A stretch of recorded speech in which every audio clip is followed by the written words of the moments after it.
Xavier.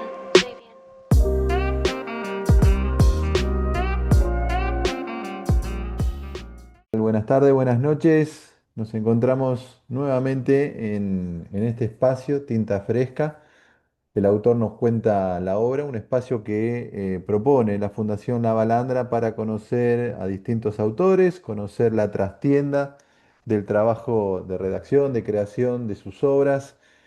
Hoy vamos a estar hablando con Violeta Gorodiller, autora de la novela Cruces, que publicó el Fondo de Cultura Económica, que acompaña, que adhiere, que colabora con la Fundación La Balandra en este ciclo de entrevistas. Voy a saludar antes que nada también a Alejandro, nuestro técnico de sala, hoy nos va a estar acompañando en este encuentro de tinta fresca.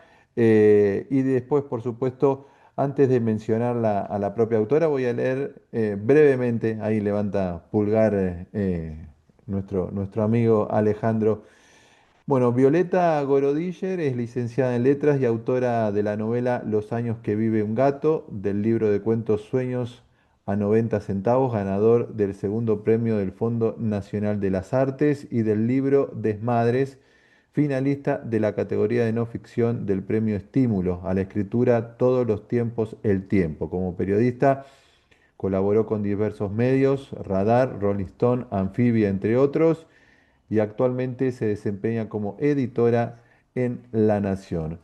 Ahora sí, Violeta, ¿cómo estás? Formalmente te doy la bienvenida y te agradezco que, bueno, que nos permitas hoy charlar un ratito con vos a propósito de esta novela. La tengo aquí, que ya te adelanto que me encantó, y bueno, voy a tratar de conocer ahí los entretelones de esta creación literaria. ¿Cómo estás, Violeta? Estás muteada, ¿eh?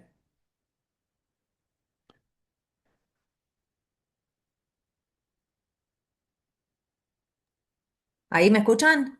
Ahí, perfecto, sí, ahí estamos Ah, bien. me estaba hablando sola. Decía que gracias por la invitación y que también gracias por la oportunidad de hablar del libro, que está muy bueno. Siempre es lindo hablar de lo que crea, de lo que escribe uno. Bueno, la obra me pareció una obra rara en el buen sentido. No estoy acostumbrado a leer Sí. este tipo de ficciones. La obra cuenta la historia de Laura, una médica que trabaja en un hospital público y que está dedicada a acompañar a niños con enfermedades terminales. Eso ya le da una perspectiva y una densidad a la obra, bueno, importante. Y además acompaña a los familiares en este proceso de duelo, ¿sí? Mm. Hay ahí un relato entre el realismo de la profesión, de la actividad en el hospital, y también un relato que tiene que ver con lo místico, ¿no? Con el pasado de ella en Brasil Sí. y por supuesto, bueno, la experiencia que tiene, ¿no? Con eso. ¿Cómo Ujú. amalgamaste estos dos universos? ¿Cómo surge primero Cruces y cómo amalgamaste esto casi del realismo tan trágico de la realidad y también esta ficción tan mística que tiene estos dos perfiles el Sí, personaje? digamos, más que místico, yo diría que es fantástico, ¿no? Que es como el Mm, territorio de lo fantástico. Y es, a ver, vos si me preguntás de dónde viene la idea y demás, bueno, eran temas que yo venía trabajando, también en Desmadres trabajé mucho con todo lo que es nacimientos, y ahí hablando con Desmadres es un libro de investigación, ¿no? Es un libro periodístico. eh, y hablando mucho, que analiza la maternidad en Argentina, las formas de nacer, etcétera. Y hablando con médicos y demás, y con personas que acompañan estos procesos, me di cuenta que había como una similitud entre el nacer y el morir, y que mm, quienes acompañan estos procesos muchas veces también acompañaban los procesos de muerte. Ahí me pareció que había un tema interesante, muy poco transitado, muy poco tocado, y que a mí me gustaba como indagar un poquitito más ahí, retomar cosas que habían quedado pendientes en aquel libro que tal vez para un registro periodístico no ameritaban, pero que eran muy ricos para una ficción. Y creo que el gran desafío de este libro es que no es un libro, si bien el tema, al enunciarlo, ¿no? Como de qué se trata la trama, puede ser un poco amenazante para algunas personas, es un libro donde no se narra la agonía, no tiene golpes bajos, no aparece en un registro realista ninguna muerte, ¿no? Vos sabés que esa persona Es está cierto. agonizando, pero en ningún momento se describe esa situación, sino que ahí justamente lo que hice fue como tensar el registro realista y decir, si vamos a contar esto, lo vamos a contar desde el fantástico, desde la metáfora, desde un mundo más rico en términos de imágenes posibles y vamos a abrir el juego.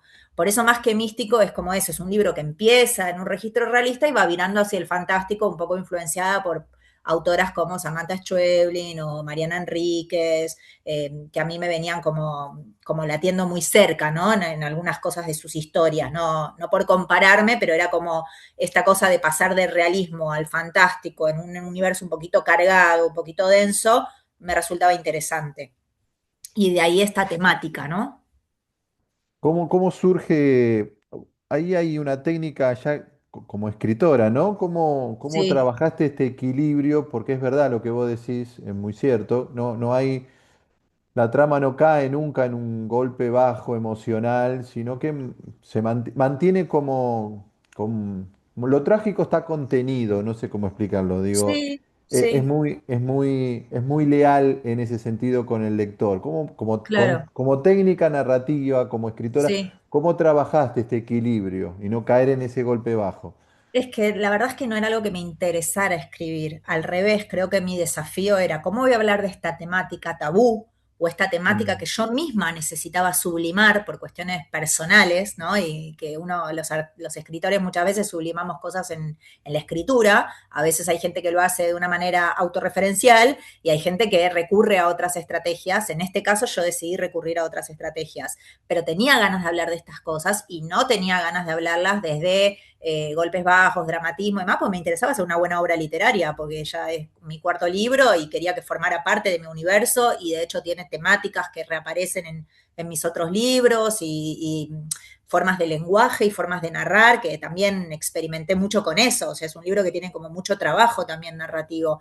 Entonces, bueno, no quería golpes bajos y mi desafío era, ¿soy capaz de contar esto? ¿Soy capaz de armar un escenario donde la vida y la muerte se crucen? Por eso se llama cruces, ¿no? Donde no esté muy claro y donde todo se transforme en un híbrido, porque al fin y al cabo lo que yo quiero transmitir con esta novela es esa continuidad entre vida y muerte y sacarle el peso del oscuro y, ¿no? Más allá de que a todos nos angustia la propia muerte, la muerte de nuestros seres queridos, etcétera, pero a la vez es algo que convive, que es parte de la vida, como dice el personaje, desde que nacemos nos estamos muriendo, y tenía ganas de explorarlo narrativamente. Eso no implica que uno no sienta tristeza y que uno no sienta angustia, pero tenía ganas de contarlo en la literatura y no desde lo autorreferencial ni el golpe bajo.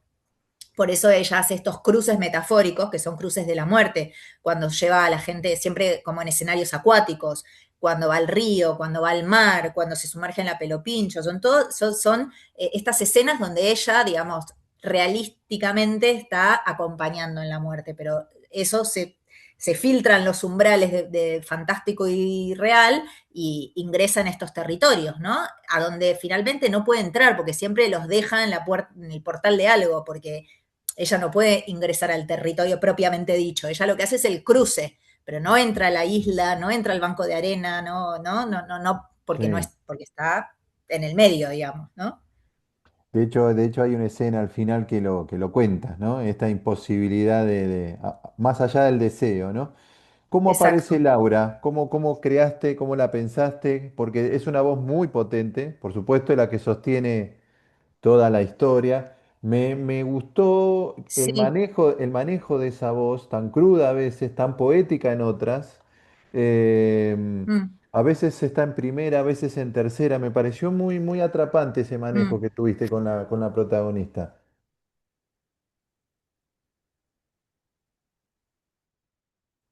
Eh, mm, Laura aparece este libro primero eh, primero eran cuatro personajes, ¿no? Eh, eh, era una novela como casi coral. Y después, pensé que se había muteado, cuando yo la fui trabajando con un editor con quien la trabajé por fuera del Fondo de Cultura, ¿no? Cuando la estaba escribiendo, que es Martín Castañet, tirar de esa soga de entrar al fantástico un poco de cabeza, ¿no? Claro. Porque yo venía como en un marco bastante realista. Eh, bueno, cuando él me hizo dar cuenta que este personaje se estaba comiendo todo, el personaje de Laura. Entonces ahí Sí, decidimos como reencauzar la novela, que ella fuera la protagonista y después pululando a su alrededor estaba, bueno, su hermano Pedro, su madre Silvia, cada uno con su propio derrotero. Había un padre inicialmente que finalmente desapareció porque su historia era demasiado densa y no voy a convivir tanta cosa, entonces lo dejé a un costado, a lo mejor termine siendo un cuento, veremos, no sé, pero era como muy heavy y todo, también su pasado político, que había sido desaparecido, etcétera, era demasiado. Entonces, claro. bueno, lo sacamos y focalizamos en esta temática bien.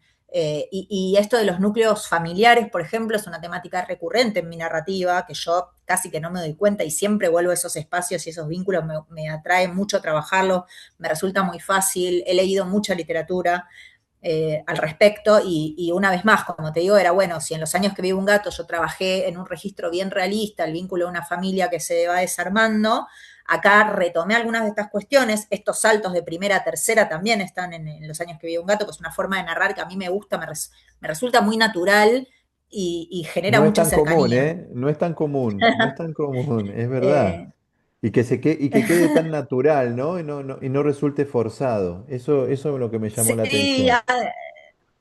Sí, hay algunos escritores que lo hacen de una manera deliciosa, Bryce Echenique, por ejemplo, Sí, algunos cuentos de Salinger, ellos me inspiraron mucho en aquel momento, después ya me apropié de la técnica y cuando me dan ganas la uso, casi claro. cuando me lo pide, ¿no? Siento que genera mucha cercanía, que hay algo de no está narrando esa parte, no es una primera, pero te acerca tanto que entras en su cabeza, una cosa así. Exacto, sí.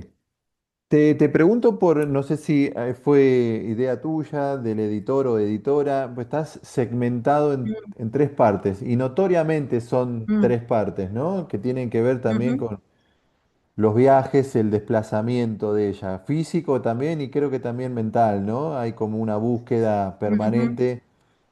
¿Cómo fue esta segmentación en tres capítulos, en tres partes que tiene la novela?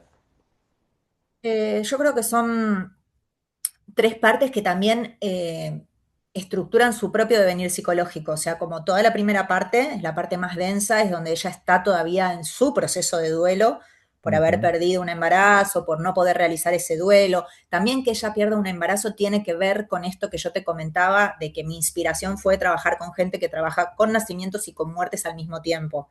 Entonces, esta idea de pensar en un duelo global, de qué pasa cuando se pierde un embarazo y eso no llegó a nacer y cómo se procesa ese duelo no legitimado socialmente, etcétera, etcétera. Ella está en ese momento. La segunda parte es como una línea de fuga a la sí, infancia, al flashback, a Brasil. Es un territorio más salvaje, casi que hasta por momentos desliza algunas cosas humorísticas con este personaje de la Ocupa, ¿no? Donde también la escritura se anima a jugar y a tirar de la soga y a hacer escenas enteras hablando en portugués y castellano y que por ahí no importaba qué es lo que estaban diciendo, sino que vos como Hablás, lector, hablás portugués, no, igual se entiende, o sea, yo no es hablo que era la nunca hablo en idea. portugués. Yo no Sí, hablo portugués, pero quería que el lector pudiera sentir como cierta incomodidad, que es la que siente Laura, sí, que es como que se tiene que ir sacando capas, ¿no? Entra al territorio de lo salvaje, de lo animal, de lo sexual, es como un territorio, todo lo contrario al Tánatos, es como el territorio más del Eros, ¿no? Y en contacto con los animales, como esa ley de la naturaleza, donde la muerte ingresa, pero de esta forma, de una forma poco solemne, poco reglamentada, ¿no? Es un Brasil no Brasil, por eso también yo saqué sí, todo lo que es religión, todo lo que es iglesia, todo lo que es protocolo. Ella misma se despoja de su religión de infancia, entra a un territorio más, sí, místico, de una propia lógica sagrada, ¿no? Para entrar en contacto con la gente que ya está en el otro plano. Entonces, esta es la parte del medio. Y ahí es donde ella también realiza su propio duelo. Cuando termina el bloque de Brasil y pasamos a la tercera parte, ella vuelve en otro estado distinto del comienzo. Ella vuelve y puede acompañar a su mejor amiga que va a tener una beba y participar de ese parto, se cuenta un sí, parto, ella o sea, ayuda a recibir una bebé, es muy fuerte ¿no? esa parte, sí, Bueno, entonces hay algo ahí también que ya se permite un montón de cosas, la búsqueda del deseo, la exploración sexual, este contacto con otra mujer que le permite recuperar el goce que estaba perdido, lo había perdido, estaba anestesiada. Entonces, todas estas cosas que ella va siendo capaz de encontrar en la tercera parte es porque ella en Brasil en ese territorio así como medio punto ciego, es donde está realizando su proceso de duelo, ¿no? Donde también ayuda a una persona mayor a morir, ayuda a un niño, ayuda a un viejo y después quiere ayudar a su madre y queda trunco. Eh, y bueno, y en ese quedar trunco, no sé si voy a spoilear, entiendo que todos la han leído, pero ahí es donde se produce, ella es un poco omnipotente de creer que puede cambiar las reglas, ¿no? De la naturaleza vital y decir, bueno, me quedo yo cuando no funciona así. Y ahí es como que se rompe todo y vuelve a foja cero y ahí es donde vuelve a estar en un estado como si volviera a empezar todo. Por eso se pone tan triste al final. Sí, hablabas de ella como si tiene un personaje de una personalidad muy fuerte, vos hablabas de ahí de omnipotente, y Mm, pienso en los personajes masculinos que la rodean, Pedro, pienso en mm, Mario, bueno, ujú, en el tío Daniel, pienso en el ujú, viejo que ella cuida en mm, Brasil, ujú. personaje donde ahí lo masculino está, está atravesado casi te diría por la debilidad, ¿no? Sí, Por la falta de valentía o por la falta sí. no sé si eso también fue No, sabes que no, analizado. Eso. no fue deliberado y me llama la atención porque hace poco fui a un club de lectura que estaban analizando los años que vivió un gato y me dijeron algo parecido con respecto a los hombres de esa novela, que eran hombres como que siempre un pasito atrás. No, Sí. no, ya no sabría qué decirte, pero evidentemente es como una cosa recurrente en los personajes que está bueno que lo piense quizás para una próxima historia, ¿no? Como qué lugar No, o darles. sea, acá están puestos, me parece que no demandan, o sea, están puestos y están bien en esos roles. El hermano al final hace un clic Sí, y asume sí, una hay un gesto responsabilidad. muy Hay un amoroso, gesto sí, de, sí, de madurez que sí, eso a Laura, la verdad que a Laura la sorprende para bien. sí. A mí como lector también, porque cuando vuelve, es verdad que vuelve cambiada. Yo la noté en Laura en la tercera parte una protagonista mucho Ujú, más madura. sí, Con más sí, claridad sabiendo en lo que quiere, ¿no? Cuando sí, Se va a Brasil casi escapando claro. y vuelve sabiendo lo que quiere, ¿no? Exacto, es así. El devenir es así, así estuvo, así lo pensé yo, así la fui configurando. Y hay algo que también mencionaba Magalí Echevarne, que fue una de las presentadoras, que es esto que sí, eso tal vez fue un poquito intencional y que también era con todo este background que yo tenía de haber escrito Desmadres, de cómo los cuidados recaen sobre todo en las mujeres, ¿no? Eso yo lo tengo muy internalizado, como mucho dato al respecto. Y la madre de Laura, en todo en esta tercera parte donde se animaliza, digamos, es lo mismo, ¿no? Es una metáfora del deterioro, de la vejez, de la dependencia, de la enfermedad, pero sin decirlo. Entonces, en vez de decir todo eso, la madre se vuelve perro después de tener como Sí, ciertos indicios previos de rescatar, rescatar, rescatar, y bueno, es como que en un momento pierde la subjeción, se sale del sistema, ¿no? De la línea de la cultura, se vuelve animal. Entonces necesita cuidado permanente, ¿no? Como una persona adulta mayor que por ahí los hijos tienen que cuidar. En esas situaciones los cuidados suelen recaer en las mujeres. Entonces Laura también es una persona que cuida a otros, no cuida solo cuida a todo el mundo, ¿no? Como pusieron en la contratapa ahí en el fondo me pareció muy acertado, es como cómo cuidar a otros sin perderse a sí misma, porque ella está todo el tiempo tratando de atajar esos frentes, ¿no? De los sí. chicos convalecientes, los padres, la madre, el hermano que no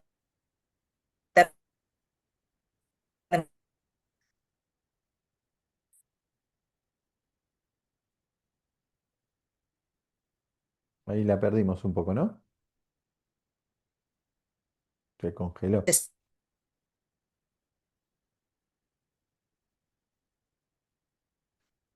sabe hacer cargo, ¿no? ¿Estoy? Se ¿Ahí corta un estamos? poquito. Ahí Sí, ahí te estoy. perdimos un ratito, sí. Pero Sí, la bueno, última parte no no sé hasta escuchamos. No, yo por lo menos no escuché la última parte, lo que habías comentado, ¿no? dónde Ustedes tampoco. llegaron. Ahí vos me escuchás porque tengo la sensación que sigue A ver, entrecortándose. ahí te escucho, si no, Ah, ¿Ahí me ahí escuchás? sí, ahí sí, ahí te. Volvimos a escucharte bien, No, bien. decía esto de que el hermano no se termina de hacer cargo de la madre, que no puede, No puede. ¿no?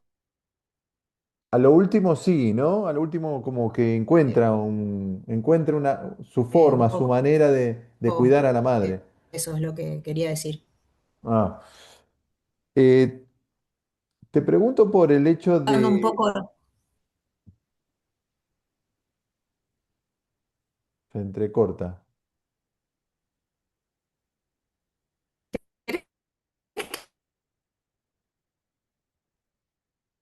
¿querés moverme?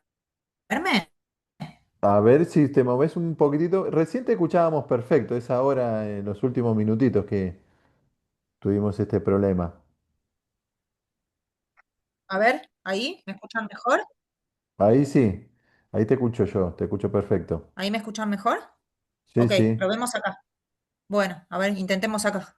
Intentemos acá. Mira, te preguntaba por algo que me parece que es es innato en nosotros, digo, en nosotros como condición humana, que es el tema de los ritos y que acá tiene un peso específico Mm, en tu novela, ¿no?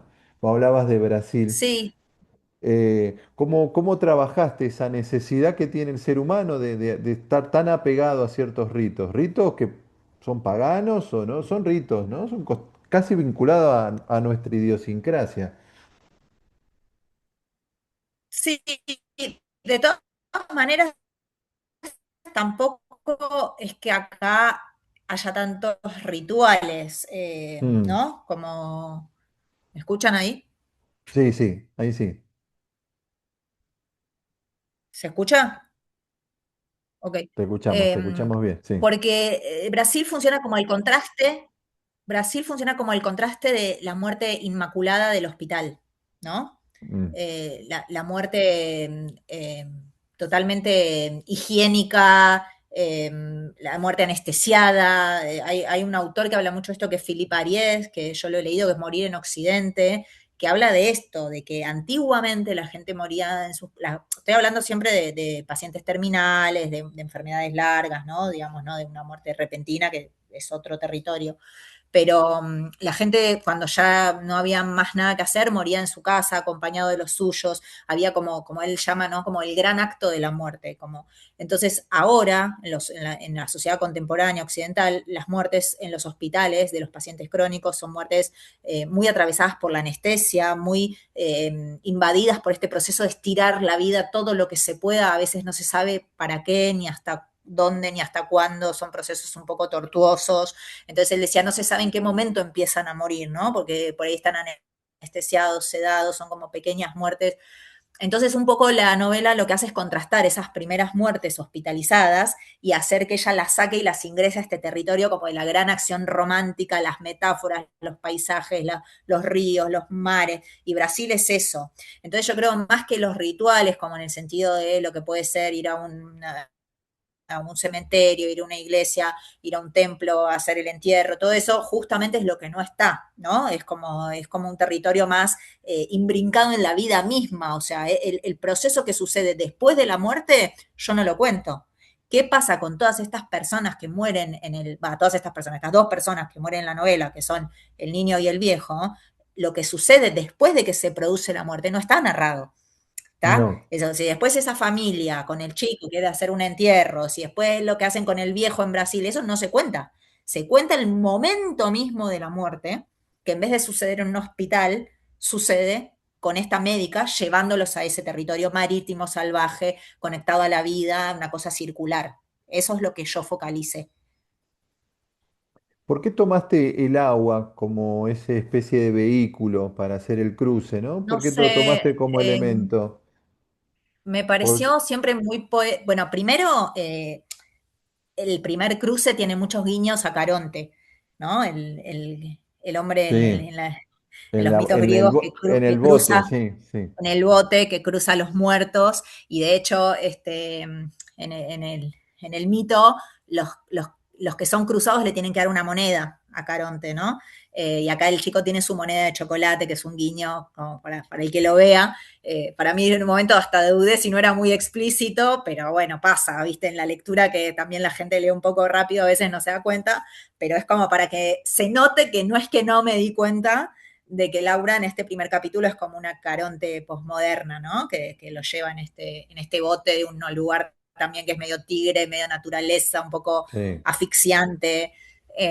También contrarrestar como los lugares comunes, de que en general la muerte huele a azufre, que el azufre está más ligado con la cosa más diabólica, ¿no? Acá huele a verbena, huele a naturaleza, huele a flores frescas, no, tampoco está idealizada, o sea, tiene sus momentos oscuros y sus momentos siniestros, como la vida misma, ¿no? Como entrar en el territorio más de los sueños, del inconsciente, de este encuentro con el hijo no nacido que va creciendo en sus sueños y es su manera de entrar en contacto. Eso de los sueños también lo saqué de mucha literatura sí, que he leído, literatura teórica, ¿no? De gente que testimonia encontrarse con sus muertos en los sueños. Y después me di cuenta, es algo universal, que es imposible que no le pase a ninguna persona encontrarse alguna vez en un sueño con alguien querido que ya no esté.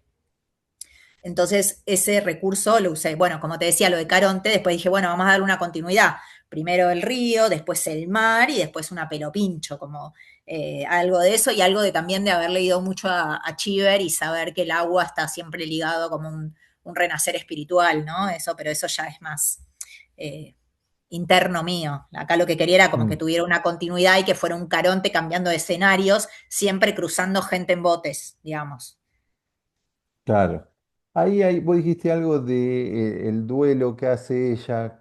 En realidad es un duelo raro, ¿no? Es un Mm, proceso, porque uno puede decir, bueno, no tiene un registro de la pérdida de su bebé, y en realidad los sueños es un registro, hay como una cronología, ¿no? Eso también es sí, muy poderoso, porque, y además lo siente como un secreto, no lo comparte y se siente que tiene casi como una posición de privilegio, ¿no? Hay algo de una sí. real, hay un instinto materno que se va realizando, que el sueño le permite realizar ese sueño maternal que no lo pudo concretar Exactamente, materialmente, ¿no? Es muy fuerte eso.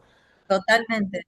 Sí, sí, sí. Y es como un poco esto, ya hace poco le comentaba a alguien que a mí la imagen que se me venía todo el tiempo es cuando yo era chiquita, había visto el bebé de Rosmarie, que es como súper diabólica, pero que a mí la imagen que más me quedó no fue el miedo o el terror de todo lo que pasaba, sino que cuando nace ese niño, que es el hijo del diablo, ella lo levanta en brazos, o sea, es su hijo.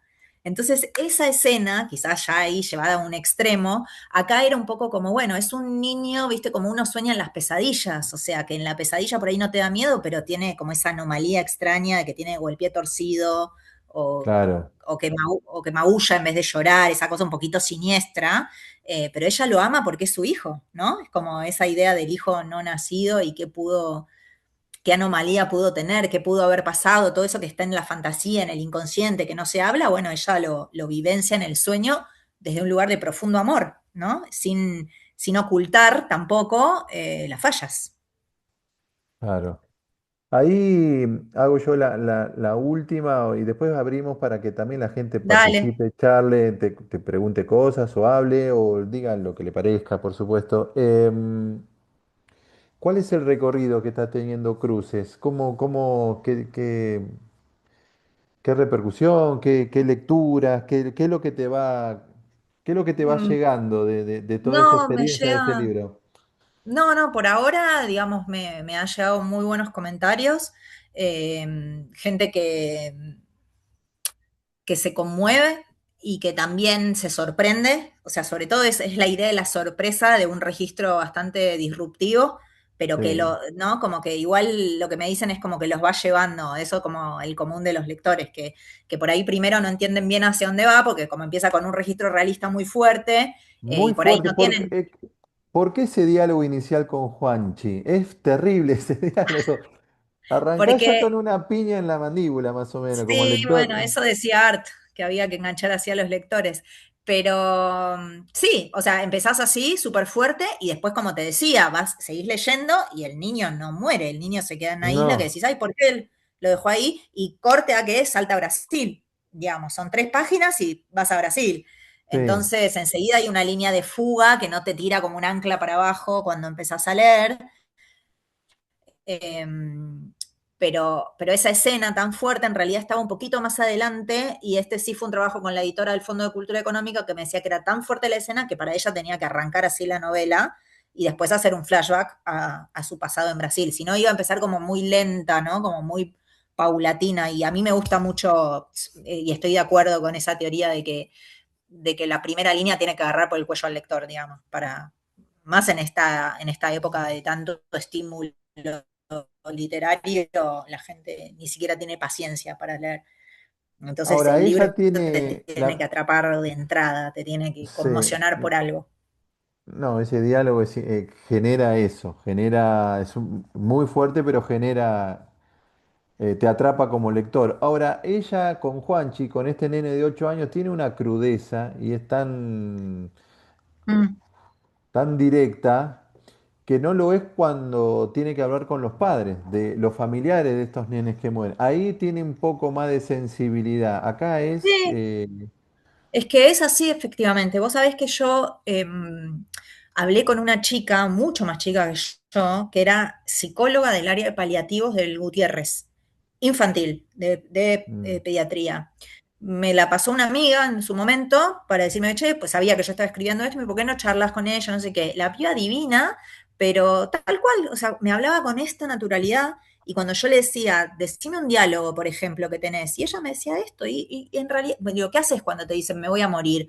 Y ella me decía, bueno, yo les contesto, ¿y vos qué pensás? Que sí, ¿y qué te imaginás del amor? Así, ¿no? mm. Una cosa, porque el nene no tiene con quién hablar, necesita también hablar con una psicóloga de lo que le está pasando.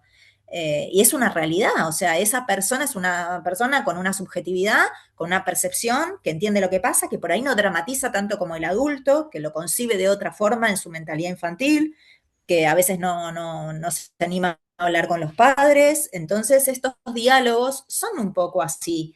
Digamos, las psicólogas no mienten, las personas que acompañan no les mienten a los chicos, lo que hacen es acompañarlos, ¿no? Como por ahí lo de decirle te vas a morir, sí, es bueno, un poco, yo lo extremé un poquito, ¿no? Sí, En comparación con las cosas que me contaba. Pero sí, muchos detalles de esos diálogos realmente me los contó ella. O sea, otras impresionante. cosas me las ha contado ella. Como nunca negar la situación, jamás negar la situación si el niño lo sabe, el niño o el paciente, ¿no? Pero a veces los chicos son más propensos a hablar que los adultos. Sí. Bueno, no sé si alguien, hay una pregunta que dice Elisa, que no sé si Elisa querés desmutearte y directamente preguntarla. Es una pregunta válida, por supuesto, es interesante.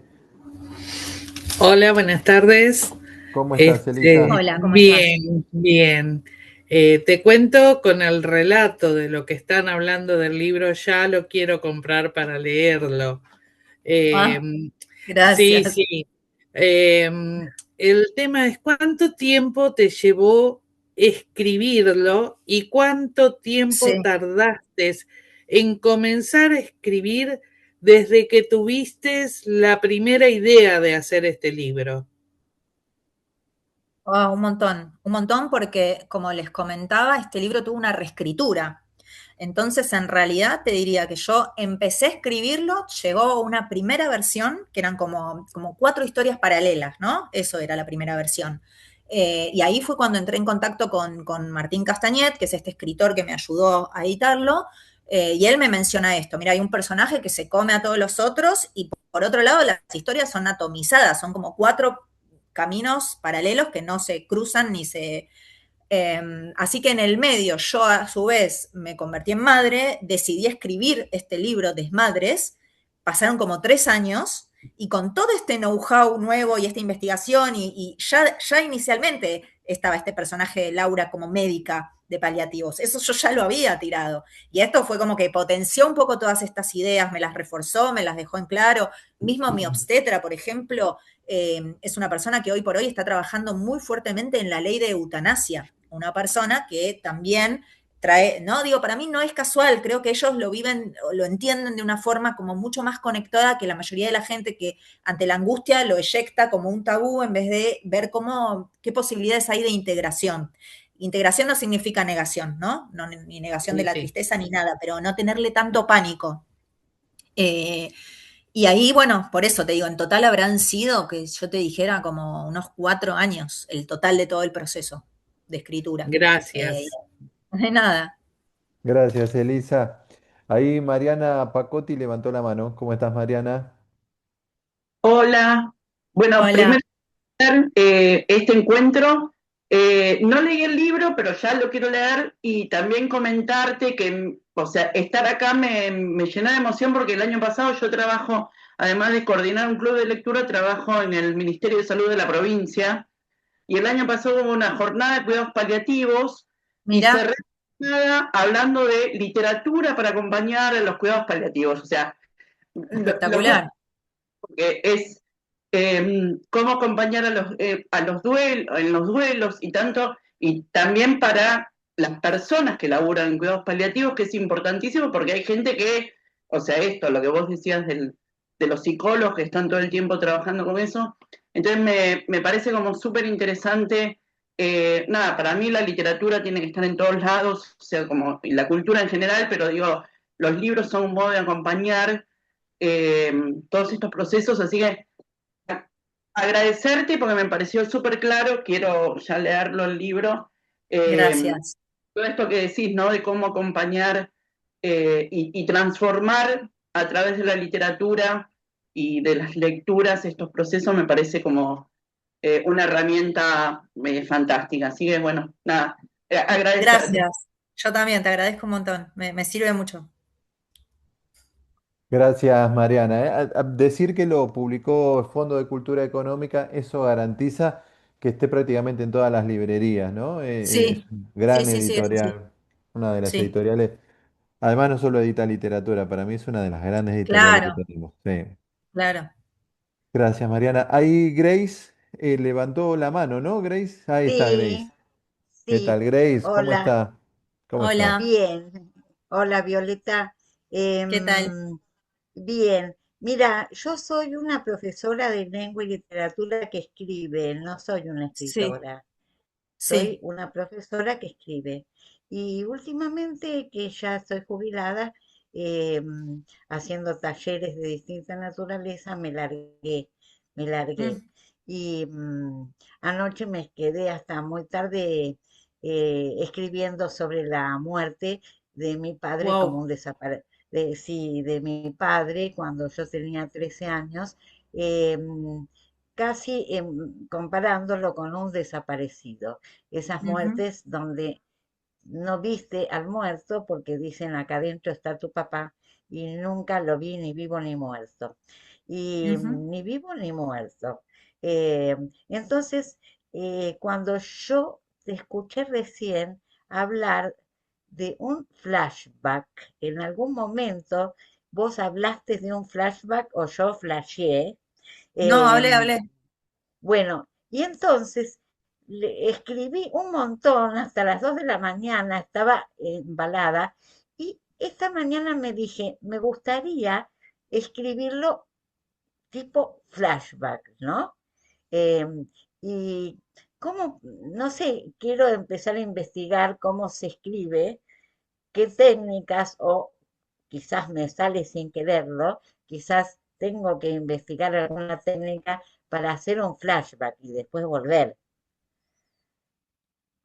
Claro, o sea, realmente un flashback Yo no leí tu libro, es ya lo un- quiero leer, pero te es una pregunto. vuelta al pasado, ¿no? Es como Sí, vos, sí, sí, gracias. Pero lo que te decía es esto, que el flashback, si se llega a cortar alguien, hágame señas o algo. El flashback es que vos presentás un personaje en presente y te vas al pasado para explicar algo de la psicología presente de ese personaje, ¿entendés? Es simplemente eso, es como hacer como un corte, decir, narrás una escena de ese pasado y volvés al presente. Por eso se llama flashback, porque es ir para atrás y claro, volver al sí, presente. sí, Entonces, sí, sí, iluminando el pasado, al regresar al presente entendés nuevas cosas de ese personaje, como en el caso de Laura, de mi personaje. Cuando hace un flashback a su infancia, se narra Ok, toda su infancia en Brasil, cerca de los cementerios, con un tío que le enseña como a entrar en contacto con los muertos de alguna forma, ¿no? De una manera siempre muy un poco críptica, o sea, nunca hay una cosa muy explícita, pero lo que te da a entender es eso, que él le enseña cómo entablar esos contactos, que después ella, como médica, lo que hace es llevar como todo ese territorio más místico de la fantasía, de lo fantástico, etcétera, al territorio del hospital, que como les decía, es un territorio que aparece como muy cuadrado, muy rígido, muy frío, ¿no? Una muerte como muy lejana para todos, para los pacientes, para los familiares, para los médicos. Laura viene a sacudir un poco eso con todo este background, ¿no? Va un poco por ahí. gracias. De nada, pero acordate, es eso, es del presente al pasado y volver al presente, No, es lo que básicamente eso. sí, del presente al pasado, o si no, ya es más clásico empezar con el pasado y seguir.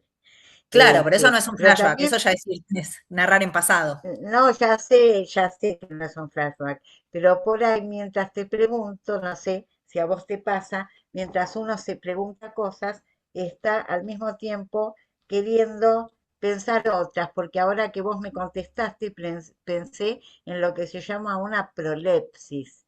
Quiere decir, Mm, en lugar de volver al pasado, adelantarse al mm, presente, ¿no? ujú, ujú. Adelantarse. Sí, son técnicas que me gustan por eso. Y bueno, Gracias. sí, de nada. Gracias, Grace, ¿eh? Ahí No, puso Marcela Simoni un lindo comentario en... Ahí voy, Julia, ¿eh? Ahí la vi que levantó la manito. Puso un lindo comentario Marcela Simoni. No sé si querés decirlo abiertamente, Marcela, ahí desmuteándote o como quieras, ¿eh? No sé si...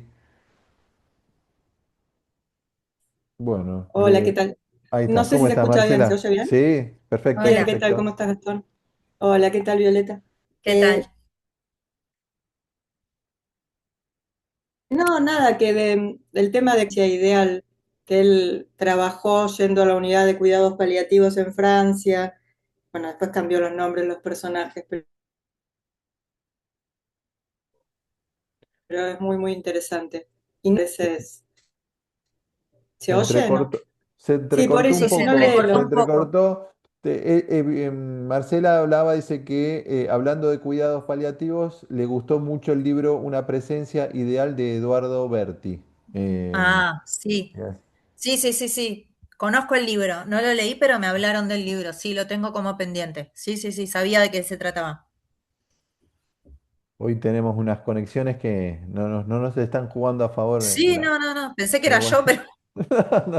No, siempre pasa también, ¿no? Ok. Entonces, ya no estamos acostumbrados, la virtualidad nos acostumbró a estas cosas. Ahí estamos ahora sí, Julia, ¿cómo estás? Julia, bien, buenas noches para vos. ¿Estás muteada? Ahí Ahí está. estoy, sí, sí, ya sé. Perfecto, Ahí estoy perfecto. Bueno, buscando. Hola, bueno, Hola. ¿qué tal? ¿qué tal? Sí, yo no leí el libro y ya quiero tenerlo, lo mismo. Sí, la verdad es que no sabía bien de qué se trataba, como así, muy por arriba, pero al escucharte, la verdad que me recontra interesa. Yo, al igual que, bueno, como comentó la otra señora, yo también trabajaba en el ministerio, soy médica, estoy jubilada ahora.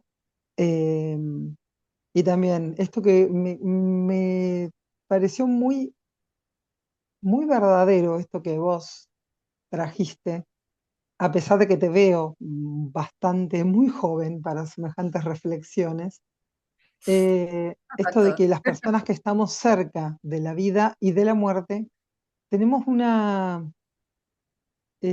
sensibilidad muy distinta a lo que es por ahí la población común, ¿no? Total.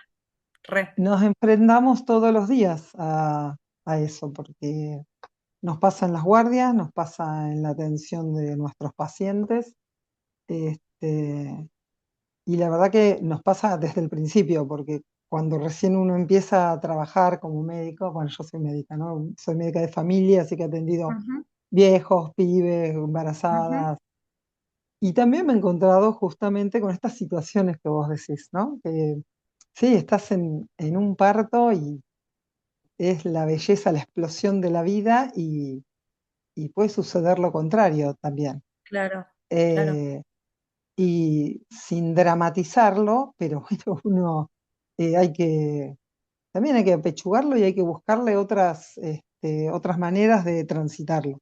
totalmente. Eh, Eso, otras maneras de transitarlo, de sí, significarlo, de comunicarlo. O sea, esto sí, y de, te escuché y dije, no, es impresionante este, pareces una vieja.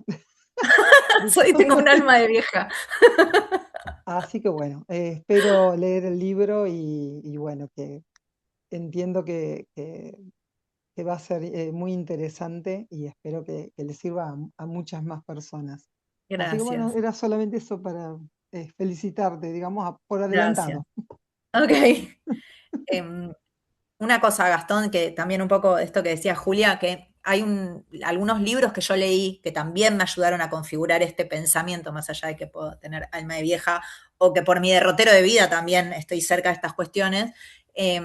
Pero hay un libro muy lindo que se los recomiendo, que está buenísimo, que es de una antropóloga que se llama Vinciane Desprez, que el libro se llama A la salud de los muertos, que está buenísimo porque justamente al ser antropóloga y tiene un poco, yo tomé un montón de cosas inconscientemente, ¿no? No es que le fui a robar, aparte esta desde la mirada antropológica, pero ella comparte una visión distinta de lo que es la muerte y de lo que es el duelo. Y ella lo que Mm. dice es que tenemos que darle a los muertos un rol activo en nuestra vida para que no desaparezcan, ¿no? Que los muertos están ahí y que ese diálogo es constante, que si vos dejás de tener ese diálogo de la forma que quieras armarlo, esa persona desaparece. Pero que la idea de duelo como invisibilizar y dar vuelta a la página y seguir, ella plantea otra opción, plantea la opción de un duelo activo, de hablar, de memorizar, de quizás un objeto que pertenece a esa persona, entablar un vínculo, cuenta distintas experiencias, cuenta culturas donde la gente sueña con muertos, se levanta y anota los sueños, eso me inspiró mucho también para... ¿Repetís el nombre de la Sí, antropóloga, por favor? Vincian, Discúlpame que te interrumpí. tranqui, No, muy bien. Vincian Despret, ¿Querés Bien. a la salud, ¿Es? tipearlo? ¿Querés escribirlo en el chat, sí, Violeta? se Así. llama, espera, dame un segundo, ay, Y Ahí Violeta es algo así Marcela, como el Día de a los Muertos que tienen a la los salud de los mexicanos, muertos. ¿no? no, más o menos, pero Nada, en también esa a la salud de idea los de muertos. no dejarlos morir, no dejarlos olvidados. Eso. Sí, algo un poco de... Ahí los, bueno, Ahí. ahí la tal. Y después otro que les voy a poner que también leí mucho, que es Vivir con nuestros muertos, que es el epígrafe del libro, que no lo leyeron, pero vos, Gastón, que lo leíste, viste el Sí, epígrafe que sí. abre de Delphine Orvilleur, que es una rabina francesa liberal, listo, que habla en los funerales, es una rabina muy, bueno, muy joven no, pero joven, digamos, debe tener, no sé, 50 años, y también, ¿no? Ella lo que dice es que los muertos, que yo lo puse como epígrafe del libro, son como máquinas de generar relato, y que los narradores están en ese umbral entre los muertos y los vivos generando historias, ¿no? Me parecieron tan inspiradoras para esto que escribí. Fíjense que incluso Orvilleur, que es rabina y demás, por ahí linkea con historias bíblicas, pero desde otro lugar, ¿no? Esto que yo te decía a vos, Gastón, no era entrar en la cosa religiosa y Sí. los rituales, o sea, ahí preferí no meterme porque cada uno hace el ritual que quiere, es la concepción misma del morir lo que a mí me interesa. ¿Qué edad tiene Laura? Te lo pregunto 30 y porque cortos, 30 y 30 y cortos. Pensé corto, que es una ¿no? mujer en edad fértil, con la madurez suficiente como para haberse recibido y tener una carrera como médica. Porque más que nada en la última parte muestra, porque me agarro de lo que decía Julia, ¿no? De vos parecés naciste vieja o parecés, ¿viste? No, eso lo dije yo. Eh, pero Laura pareciera que tiene una edad, parece más grande. En la última Mm. parte, cómo se comporta con la madre, cómo reflexiona sobre la realidad que está viviendo, sobre el comportamiento que tiene el hermano. Y parece, sí, es verdad, parece una mujer mucho más grande que los 30 y corti que tiene, Lo que ¿no? pasa es que también creo que las personas que, como Julia tal vez lo decía un poco, ¿no? Como que tienen otra sensibilidad, las personas que conviven con estas cuestiones o que desde muy temprana edad se tienen que hacer cargo de otras cosas o que viven experiencias traumáticas personales, como le ha pasado a ella, que sí, me parece que adquieren una pátina de madurez distinta y bueno, ella también tiene sus puntos ciegos igual, ¿no? O sea, que no sabe manejar y que no puede y bueno, hace las cosas que hace con su pareja, con sus amigos, tiene sus puntos ciegos, pero tiene esa pátina un poco de la experiencia de pasar todas estas situaciones no fáciles, no le ha tocado fácil. No, para nada. Y después ligué con otra cosa que vos dijiste al comienzo, vinculada al padre que no aparece, porque iba a ser como muy denso contar la muerte como un desaparecido, pero también ligué con algo que dijo Grace que está contando la muerte de su propio padre, también vinculada. Y pienso que las muertes en esta novela también son un poco eso, ¿no? No hay un cuerpo, hay No. como una instancia donde desaparecen esos cuerpos, Ujú, ¿no? No sé ujú. si tiene que ver con esto que comentaste al comienzo vos, de no conté la historia del papá de Laura porque era muy densa, pero en No, en realidad definitiva, te cuento la historia que si termina siendo un cuento lo estoy spoileando un poquito, pero la historia de ese personaje en realidad era que él había militado y había mentido sobre su pasado como militante desaparecido. Justamente se había mm, inventado un pasado para pertenecer como víctima, ¿no? Al relato social.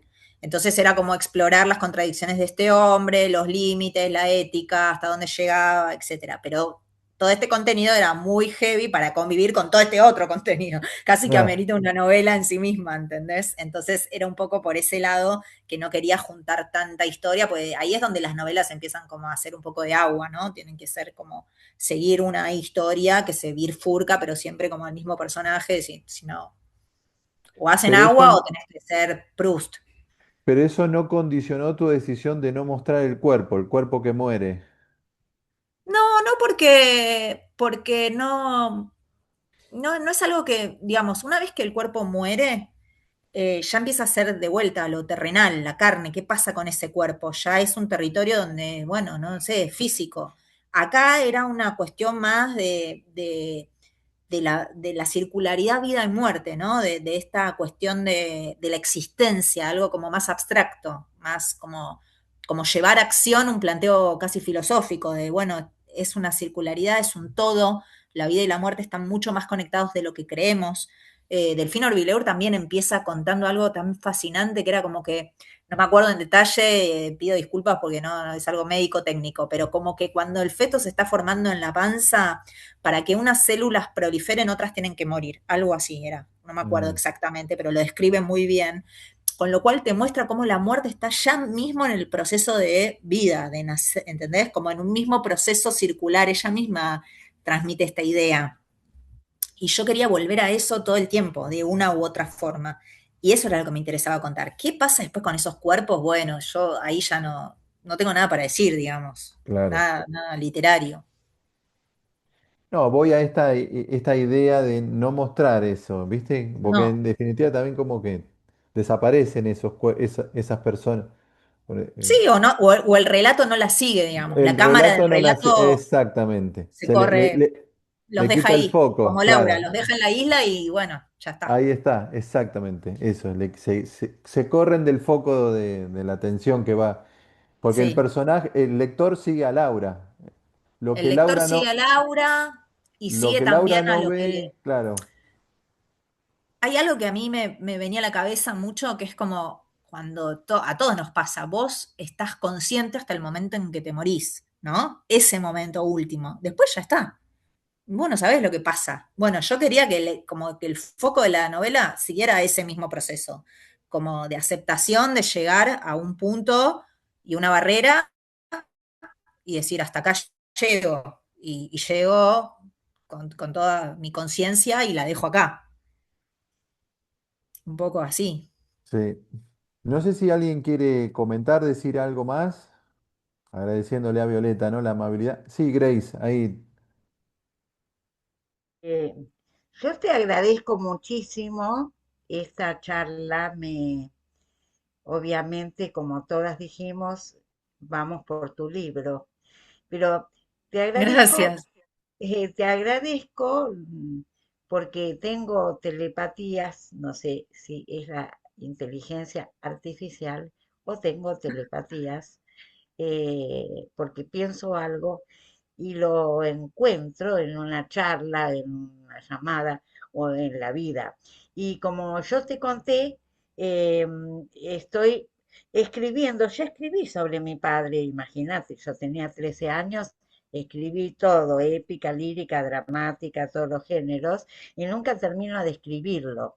Y me gustó eso que vos comentaste de la rabina, que cuán unidas están la vida y la muerte. Y mientras yo te escuchaba, me acordé de que puedo escribir sobre mi hijo, porque yo tengo un hijo muerto, no nato, o sea, no llegó a nacer, se murió en mi panza y tampoco lo vi. Y es Ujú. muy fuerte esta charla para mí, porque no vi ni a mi padre ni a mi hijo. Y un día un psicoanalista me dijo, ahí tenés a tu padre, he aquí a tu padre, he aquí a tu hijo, hablales. Y esa era una sesión grupal que fue poderosa y gracias porque todo tiene que ver con todo y me ayudaste a recordar que también tengo un hijo, no es que sea un insensible, pero no lo conocí, no lo vi. Claro. No, no, te Hay, entiendo totalmente. Sí. no lo vi como tampoco vi a mi padre. Y entonces es muy fuerte esto, me estremece, te agradezco mucho y me agradezco a mí haber podido entrar en esta charla. Ya me voy a comprar tu libro y los que Bueno, recomendaste. gracias a vos también por compartirlo. Y sí, Gracias, creo que te va a gracias. interpelar el libro, seguro. A Sí, vos. seguro. Gracias, gracias. Les muestro la tapa, están preguntando. Esta es la tapa, para que lo tengan como referencia. Es de ¿Sí? Fondo de Cultura Económica, Exactamente, Fondo porque de ahí Cultura preguntaban de qué Económica. editorial era. Ahí está. ¿Se ve, no la tapa? Ahí estamos. Sí. Bueno, ahora sí, no sé si queda alguien más, por supuesto. ¿Quiere comentar algo, decir algo, preguntarle algo a Violeta? ¿No? Bueno, entonces, Violeta, de verdad, mil gracias. Lo disfruté, disfruté mucho. Tuve toda la semana con el libro, así que fue mi compañía de esta semana, grata compañía, por supuesto. Muchas Te gracias. agradezco bueno, esta deferencia que tuviste con nosotros y estos minutitos que nos dedicaste para contar tu bella novela que seguramente va a dar mucho que hablar. Ay, bueno, ojalá. Muchas gracias y gracias a todos y todas por leerla y por compartir. Muchas gracias.